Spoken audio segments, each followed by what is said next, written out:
Hi, Aquarius. Anyone new to Opal Oracle, welcome. Anyone returning, hi. Okay, Aquarius, a few things. First is, I put on this first card out, Nine of Cups. These are a little naughty, so if you're under 18, well, the body is natural and there's nothing illegal about the body.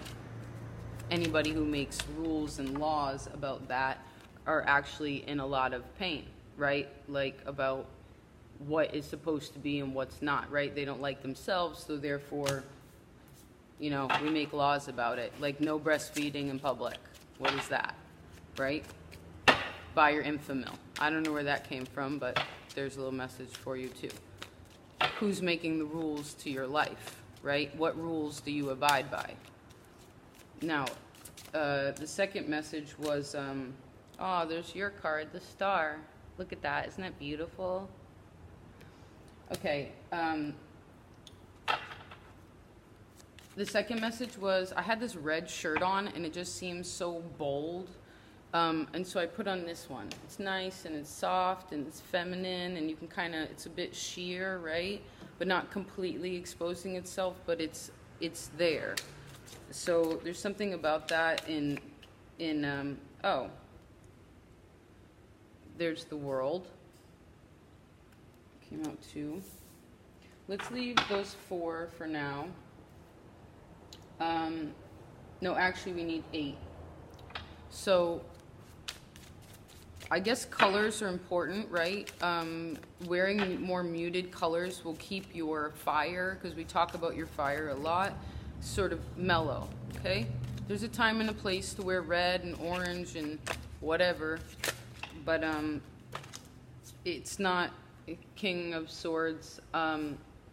It's not necessary to protect yourself that much, okay? That's usually what we're doing unconsciously, okay?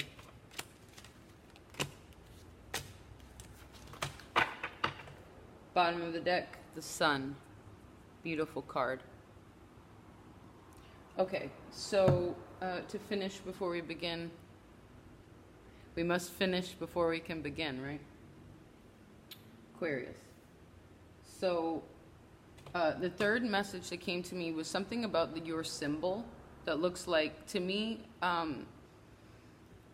it's like two mountain ranges, right? But to be able to see this image, you know, it's like having there has to be a distance between, to be able to see something kind of for what it is from that perspective, okay? So there may be some sort of distance or travel during this time. I just saw the image, oh, interesting, like pixelating right there. I don't know if you can see that, especially in here, like where the white is. I don't know what that means. That's when the circle becomes the square, right? So sort of shape-shifting. I guess you'll know what that means.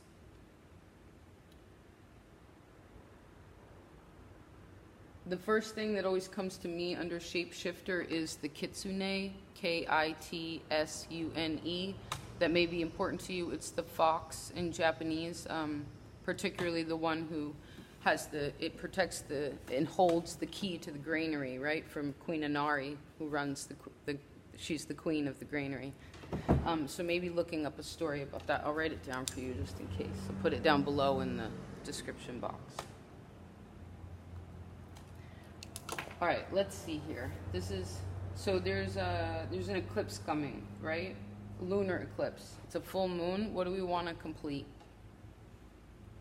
It's actually, the full moon is in Aquarius, so this is very powerful specifically for you. Of course, it will affect all of you in different ways, you know, different houses and things like that. So if you know how to check that out, I would see where the transit is. But even if we never knew anything about that, just understanding that the full moon is the fullest something can be. And what happens when something's full? Well, again, we have to finish before we can begin again, right? And have a new moon in Leo, which is actually the following month and is also an eclipse. So it's a lot of information. You can roll with it though. You're very intelligent. So, 1 second, please.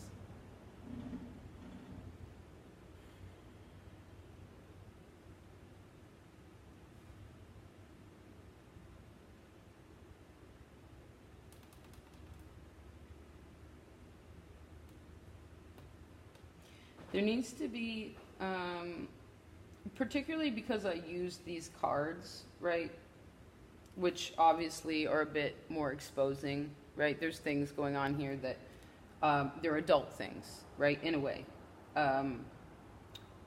So there's a need to be adult and mature with whatever situation is going on.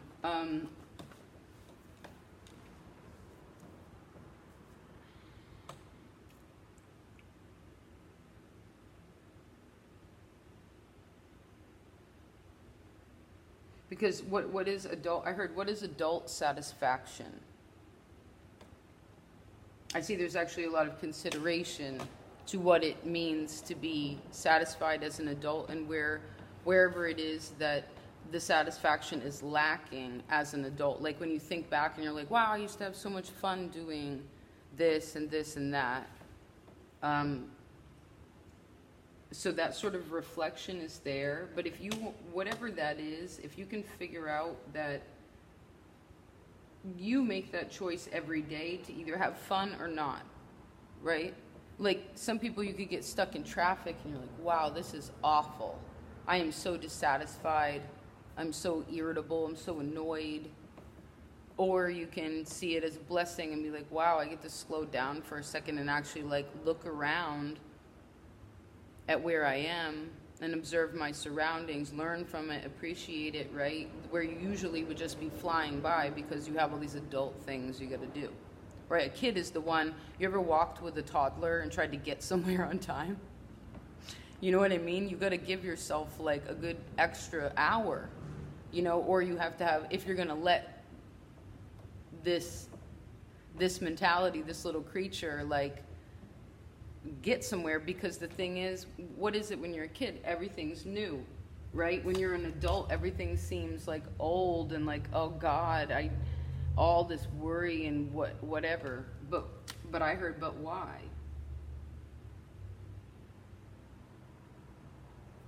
Because you can have the eyes of a child with being an adult because you have your inner child inside of you. I'd also say for any of you who actually have children, or if you have an opportunity to be around kids, particularly toddlers, I think are really fun, you know, like 3, 4, 5 years old, before they get into the institutional learning facility too much, you know.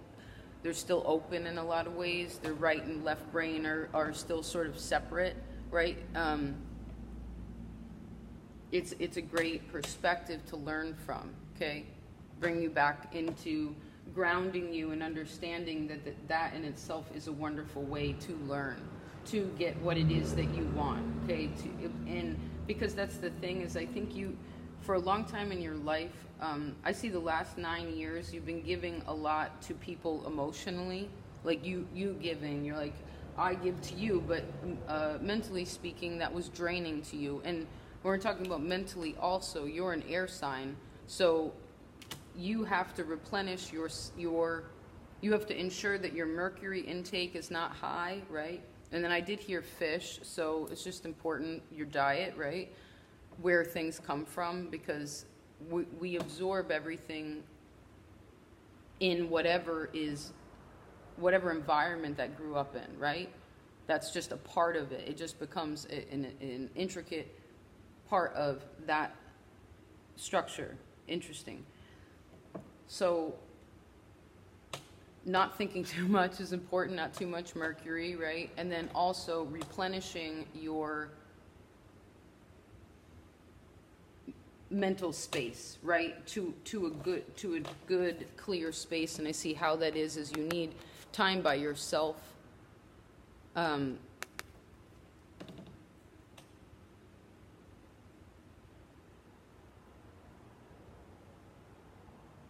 But sometimes you also have to ask yourself, why is it that I want to isolate? What is it within me that causes me to want to isolate, right? Especially you being that double mountain range, or from what I'm seeing it as now, well, that's kind of hermit-like, right?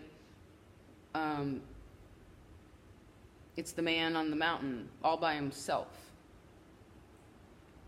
But I see even then it's not satisfying. So, because in life, especially this new age mentality, right, and I know most people that are here on the Opal Oracle channel aren't necessarily within this realm, but of course we have to deal with the rest of the world, right? This is reality for now. Until Uranus decides to change the collective, which it already is very much so, and thank you for that. Let's keep the vibration positive, right? But in relation to that, it's not about being positive on one side of it, like, so I'm positive all the time, right? That's not, or I'm negative, right? I'm positive or I'm negative. But like, I live in the States, and I was actually talking to a friend, we were talking about this whole term of right wing, left wing, right? But if you think about it, it's the same bird. We're just talking about the right wing or the left wing. And then we have radical, which would mean the extension of something, right wing, left wing. Now, again, I want to preface, I'm not being political, I'm just giving this as an example. If we're being radical about something, whether it's radically good or radically bad, if you will, well, what happens? Well, if a bird is in the air and it's coasting along, and the wind comes and it's too strong on one side or the other, well, the bird would just end up spinning around. Like, it wouldn't be able to go where it needs to go. It would spiral. And I see that kind of, in one way, kind of what your natural pathways of your mind, what happens when you become too, well, I heard idealized and radical on one end or the other. Okay, because peace is about, I was listening to this wonderful podcast the other day, and they had a wonderful point, I forget his name now, but where like peace really is like an equilibrium of the two, right? You're not going to one extreme or the other, you're just understanding that both exist and you're being chill in the middle. If you want to go to one side or the other, you can, but remember, with all extremes, it has to balance out in some way. So I heard, how do you find that middle ground for yourself?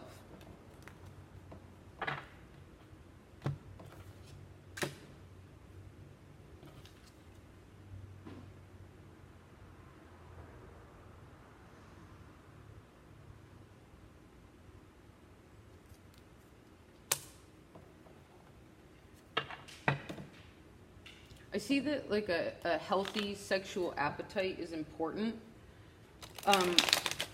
But it needs to be balanced out with, or like it also can just be an exchange of energy with other people, right? It doesn't have to be sexual, but I see, because I chose these cards for you, there's something about that, like what is that intimacy to you, and how does that affect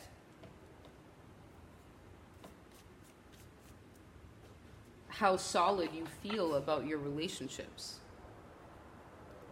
Now, in relation to a healthy exchange of energy, and it can't just be you giving or another person giving to you, it has to be equal, okay?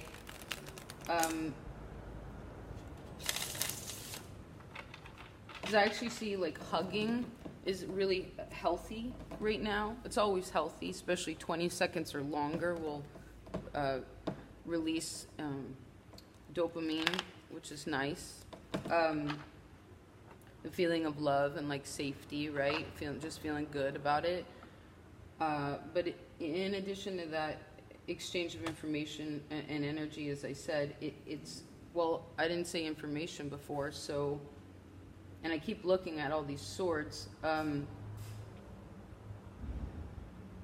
Intellectual correspondence is important with other people, right? You're a very intellectual sign. You're an air sign. You like to communicate about all different topics, right? All different topics, and you're open to having those kinds of conversations. You want to learn more. I see that. And for some of you, I think you kind of wish that well, I heard males in your life were more satisfied in some sort of way, but that can also be you as a masculine sign, like, because the masculine is about action. Like, what do I get done? You know, what am I achieving in the physical world, right? I heard you got to give yourself a break on that, but you also can learn to be more organized. But I sense that when you become mentally tired, you kind of should isolate in a way.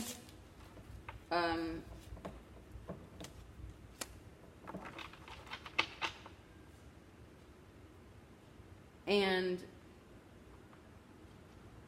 like, if you're going to go isolate, then you should do it from a position of prayer and meditation, so you can figure out where you're still wearing masks about things. Because we could say, oh, well, I'm upset because this person did that, or they're doing, or I'm not satisfied because my boss said this, or whatever, you know, whatever it is externally that happened. But all things are happening for a reason, right? And to show us where we're stuck, so we can unstick ourselves and start using that tool for something else, that's something that's more productive.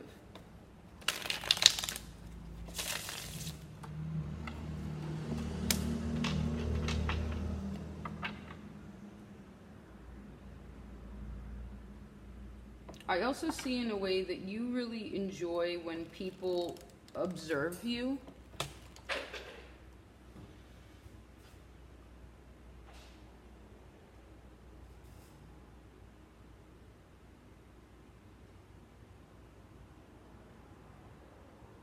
I also see in a way that you, the people that you're around, wherever you are during this time specifically, shows that you don't realize how much someone or people are interested in who that you are. There's something about that. Some people are very intrigued by you as a whole. Something about that. So it could also just be appreciation, but I sense it as, it's almost like you don't realize when someone's looking at you. Like, I just saw like a husband and a wife in a kitchen, and the woman's like cooking dinner or whatever, but that's just like something that she does. It's like part of her whatever routine of how she participates in the home, right? And the male's like doing work or something at the kitchen table, and there's almost become like a routine to something. So each person is like in their own little world, which can be really productive, right? You're like working in the same space, which is nice, independently but collectively, which you actually really like, right? But then there's also this element of being present in that moment, but also in what you're doing, but also I just keep seeing the woman, like her back is to her husband and like she's stirring the pot, and neither one of them are upset necessarily, but they're not energetically reacting even though they're in the same space. And he ends up like, she turns around and like looks at him, but he's got his head down like on the computer, and then she goes back to stirring, and there's like a little bit of like, you weren't looking at me, something like that, like a longing in a way for something. And then, but once she goes back to stirring and turns her back again, he looks up from the computer and is looking at her, but she doesn't see him. And then there's like, that's what's happening in some way. So maybe really pay attention to who's around you, and I heard take the extra effort to say hello, whatever that means. Maybe you'll meet new people that way too, right? Like picking up on if someone like, you know, when someone's actually staring at you and you can feel it, it's like, well, the reason why that is because it's possible to do that. Like you can feel energy even though it's invisible, which is really neat if you think about it. It's pretty magical. It'd be neat if you could actually see the air or the energy like whatever that spectrum or whatever those waves are. I wonder what, if the, like whether it would be, like what kind of sound wave, or I guess in each sound wave is relative to a color, right? Like I wonder what it would look like when you shoot energy off to someone. Huh. Has anyone ever done that experiment? You know, like sending love or like being upset, things like that. I know there's a proven fact that when, if they've done an experiment where there's two people in rooms that are right next to each other with a wall, and when one person thinks lovingly about the other person, this person's heartbeat like starts to elevate and like their blood starts flowing and there's like a different energy, and when they say something negative or they're upset, this person, the other person actually becomes sad. Right, so that's why it's so important to be aware of the unconscious, right, the subconscious. And I know in a way you know that there's some sort of decision that you feel like you have to make, or that you were at the very least thinking about, you were stressed out in June, right, a little bit, trying to figure out what to do.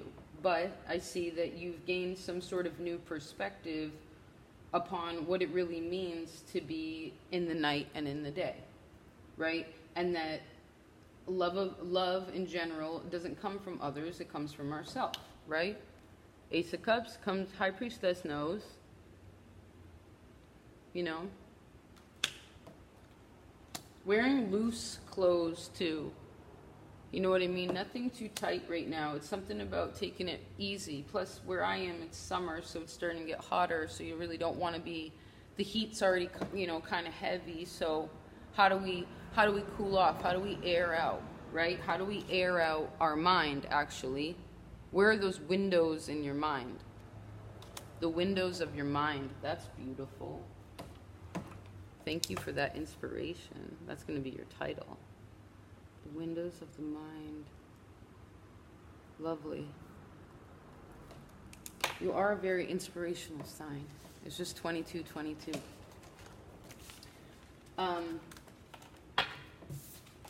Well, I hope that helped. I do want to pick one. Hold on. Let's pick an astrological card for fun. This is called the, there's the High Priest or the Hierophant. I think it's called All-in-One Tarot. My buddy Ruben got this for me. This one. Look at that. Emperor. I see that the solar eclipse was helpful for you, huh? The Emperor actually came out earlier in your reading too, so any of you have Aries in your chart strong. There's the Ace of Cups, which is also in your on the board originally, which is really good, okay? These are two emphasizing things. I am love, right? I love who I am.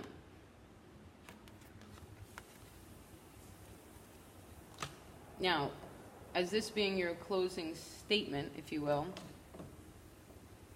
well, I see that you started collecting yourself, specifically speaking,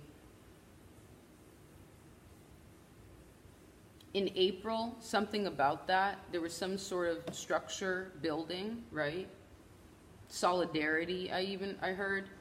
I also see specifically for the last 4 years, a lot of you have been considering or figuring out what Scorpio means to you, and at very least what male, like, sexual energy is for a lot of you. Like, what does that mean when I say that? If you're a male, like, what is sexual energy to you? If you're a female, what is sexual energy from the male, right? How do you interact with that? How does the structure also from the examples of the males you were around when you grew up, male or female, of course, like, what was their sexual energy, right? And red again too, like I told you, it's just too much, right? It's just really, really bright and bold, and it's big, and I feel like a ruby, and ruby actually is Leo's stone, okay? So you'll be going through this through Leo till the end of Leo season also, especially that new moon on the 11th, okay, in August. But more than anything, if there's anything you're confused about, in a sense of what is love, when is it coming, how do I define myself emotionally, how do I define myself, who I am in my love relationships, right, with others.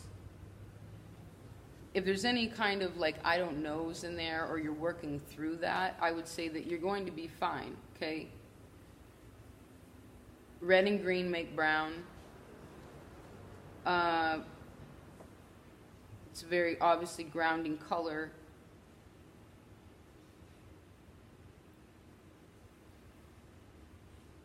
I guess, and I've said this many times, but this is a really important exercise, okay?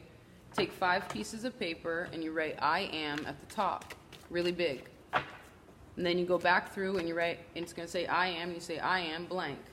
You know, I am an artist, I am a woman, I am whatever, and as an example, and I've said this before, sorry to repeat for anyone who's heard it, but like, I'm scared. Like, one of mine, I think it was about a year and so ago, was like, I am scared, was my 4th one. That's what unconsciously came out. And so I had to kind of just assess, like, well, what am I still scared of? Now, I remember one of those things I wrote on there was spiders. There was something that I don't really, it's not that I dislike them, but I'm just a little intimidated. They're, even if they're tiny, I'm like, you're tough, right, Scorpio? But then when I moved here, I ended up befriending one that lives behind my toilet. I made a contract with it. It was basically like, if you protect me from the insects that are around here, that I know some are poisonous, right? Then, and I found out initially that that spider wasn't poisonous. I said, you can stick around. As long as you protect my family, I'll protect yours. And so ever since then, she's been like, and it's a woman too, it's a female too, but she's kind of like a kitty cat that comes and brings like a little dead mouse and leaves it on the door. The spider actually killed a really poisonous spider that was like, would have been like this big, and it's furry and it was big, and just left it dead at the bottom of it has like a really sort of, I want to call it erratic web, but it's just kind of ghostly. It's not like a, spiral or whatever, or tunnel. But, it's basically like, here, I'm keeping up with my end of the contract, I said I would do this, and so I did, and here's proof of it. Here's physical proof of it. So there's something about that. But that situation took a lot of trust, right? So back to the I am game. I am blank. Then you go back through a last time, and you explain to yourself why it is that you think that you are those things, okay? It's really important because it will help you to figure out, because when you're walking through life, that's actually how you are projecting yourself, okay? It's a big deal. So be aware of what it is that how you think about yourself, right? And especially with this unconscious writing, it's really, really helpful, okay? All right, I love you, Aquarius. Peace out.